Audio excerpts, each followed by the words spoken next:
दोस्तों नमस्कार, स्वागत है आप सभी का योगेश लर्निंग यूट्यूब चैनल पर, जहां सबसे पहले आपको शिक्षक भर्तियों से संबंधित सही और सटीक जानकारियां दी जाती हैं। उसी क्रम में आज हम बात करेंगे केवीएस नई भर्ती 2022 के नोटिफिकेशन को लेकर के, और इसमें डिटेल एजुकेशन क्वालिफिकेशन को लेकर के और सिलेक्शन प्रोसेस को लेकर के। काफ़ी सारे अभ्यर्थी ऐसे हैं जिनका बीएड है वो भी काफ़ी ज़्यादा परेशान है, जिनका बीएड नहीं है वो भी काफ़ी ज़्यादा परेशान है। साथ ही सीटेट को लेकर के इन सभी चीज़ों को लेकर के डिटेल में हम चर्चा करने वाले हैं। और एक ओवरव्यू यहाँ से जो है डिटेल में एजुकेशन क्वालिफिकेशन का लेंगे, लेकिन अभी भी इसमें एक बड़ा बदलाव देखने को मिल सकता है, क्योंकि अभी ये फाइनल नहीं हुआ है। तो इन्हीं सभी चीज़ों को लेकर के डिटेल में बात करने वाले हैं, जिसके माध्यम से आपको काफ़ी कुछ नई नई चीज़ें भी जानने को मिलेंगी। देखिए, आप सभी जानते हैं कि लगभग 13,500 से ज़्यादा पदों पर एक लंबे इंतजार के बाद, 4 साल के लंबे इंतजार के बाद जो केबीएस ने अपना यहाँ से परमानेंट पोस्ट पर भर्तियां हैं वो निकाल दी हैं। और आप सभी जानते हैं कि इसमें 3100 से ज़्यादा पद टीजीटी के, 1400 से ज़्यादा पद पीजीटी के और 6000 से ज़्यादा पद पीआरटी के शामिल हैं। सबसे पहले अगर हम यहाँ से पीजीटी के लिए बात करें डिटेल में एजुकेशन क्वालिफिकेशन की, तो पीजी में आपका 50% होना चाहिए मास्टर डिग्री में, और जिस सब्जेक्ट से आप आवेदन करना चाहते हैं वो सब्जेक्ट भी पीजी में रहना चाहिए, साथ ही बीएड भी होना चाहिए। और यहाँ से एक और जो शर्त है ये रखी जाती है कि आप हिंदी और इंग्लिश दोनों ही माध्यम में जो है पढ़ाने में, मतलब जो है एलिजिबल हो, यानी कि एबिलिटी आपके अंदर हो कि आप दोनों ही माध्यम से पढ़ा सकें। तो ये सारी चीज़ें रखी गई थी। देखिए, ये मैं आपको बता दूं कि ये जो है केबीएस की ऑफिशियल वेबसाइट से ही मैंने लिया है। ये आधिकारिक सारी चीज़ें हैं, लेकिन अभी भी इसमें बदलाव 100% देखने को मिलेगा। इसीलिए जिन भी कैंडिडेट के पास बीएड नहीं है या फिर सीटेट नहीं है, वो तनिक भी पैनिक ना हो, वो पूरा वीडियो लास्ट तक देखें, जिसको लेकर के हम यहाँ से डिटेल में चीज़ों को समझेंगे। देखिए, जैसे मान लीजिए कि आपको इकोनॉमिक्स से आवेदन करना है, तो चाहे आपका जो है अप्लाइड इकोनॉमिक्स हो, बिजनेस इकोनॉमिक्स हो पीजी में, तो भी आप आवेदन कर सकते हैं, बशर्ते पीजी में ओवरऑल जो है ये 50% हो और आपका यहाँ से बीएड भी हो।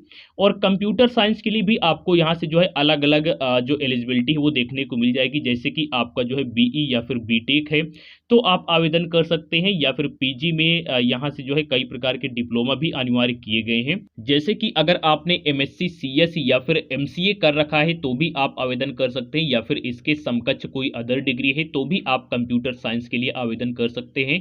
साथ ही अगर हम टीजीटी के लिए समझे तो आपका ग्रेजुएशन में 50% होना चाहिए, 50% मार्क्स। साथ ही बीएड भी कंप्लीट होना चाहिए और सीटेट का सेकेंड पेपर क्वालिफाई होना चाहिए। देखिए, मैं बार बार आपको ये बताने का प्रयास कर रहा हूं कि ये मैंने आधिकारिक वेबसाइट से ही लिया है, ये सारी चीजें आधिकारिक है। लेकिन ये देखिए होता क्या है कि जैसे 2022-23 का जब ईयर स्टार्ट होता है उसी समय यहाँ से केवीएस की भर्तियों के लिए ये चीज़ें ऑफिशियल वेबसाइट पर आ जाती हैं। लेकिन अभी लेटेस्ट की अगर हम बात करें, जब ये भर्ती आज निकाली गई है उसके बाद से अभी तक कोई भी ऐसी चीज़ें ऑफिशियल वेबसाइट पर नहीं आई हैं। और अध्यक्ष साहब का एक बयान भी आया था कि इस बार कुछ चीज़ें यहाँ से बदलने वाली हैं, तो इसीलिए आप यहाँ से पैनिक ना हो। 24 घंटे के बाद हो सकता है कि ये चीज़ें बदल भी जाएं, अगर नहीं बदलती हैं तो उसके बारे में भी मैं आपको इन्फॉर्म कर दूंगा। देखिए, अगर हम प्राइमरी टीचर के लिए बात करें तो 12th में 50%, साथ ही 2 वर्ष का कोई भी टीचिंग डिप्लोमा, जैसे कि अगर मान लीजिए कि बीएलएड या फिर यहाँ से आपका बीटीसी या फिर जो है बीएड है तो आप आवेदन कर सकते हैं। साथ ही सीटेट का फर्स्ट पेपर भी क्वालिफाई होना चाहिए। और इसके बाद हम बात करेंगे बीएड को लेकर के। देखिए, जिनका बीएड है वो सबसे ज़्यादा परेशान है, जिनका नहीं है वो तो परेशान ही है क्योंकि आवेदन नहीं कर पाएंगे।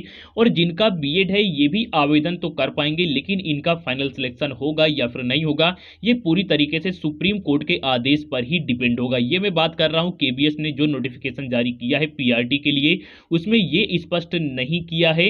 देखिए, ये चीज़ तो स्पष्ट है कि ये आवेदन कर पाएंगे, लेकिन ये स्पष्ट नहीं है कि इनका फाइनल सिलेक्शन होगा भी या फिर नहीं होगा। ये पूरी तरीके से डिपेंड होगा सुप्रीम कोर्ट के ऑर्डर पर। बाय द वे, अगर भर्ती कंप्लीट होने से पहले ही सुप्रीम कोर्ट का ये आदेश आ जाता है कि इन्हें बाहर किया जाए तो उस स्थिति में केबीएस भी इन्हें बाहर कर देगा। इसीलिए तमाम सारे अभ्यर्थी परेशान हैं, बार बार मैसेज भी कर रहे हैं कि सर क्या हम आवेदन करें या फिर नहीं करें। तो मैं आपको बता दूं कि आप पूरे कॉन्फिडेंस के साथ तैयारी भी करिए, आवेदन भी करें, क्योंकि अगर ये सारी चीजें कोर्ट वाली 6 महीने 7 महीने और खींच जाती हैं तो ये भर्ती कंप्लीट ही हो जाएगी। और देखिए, ज़रूरी नहीं है, चांसेस काफ़ी ज़्यादा कम है कि बीएड को बाहर ही किया जाएगा। तो आप पूरे ही कॉन्फिडेंस के साथ आवेदन करें। आवेदन करने में जो है तनिक भी ढीलाखोरी ना करें, बाद में जो भी चीज़ें होंगी वो तो बात की बात है। तो ठीक है दोस्तों, आज का वीडियो यहीं तक। अगर आपके कोई भी और भी क्वेरी है तो आप कमेंट बॉक्स के माध्यम से कर सकते हैं। Thank you.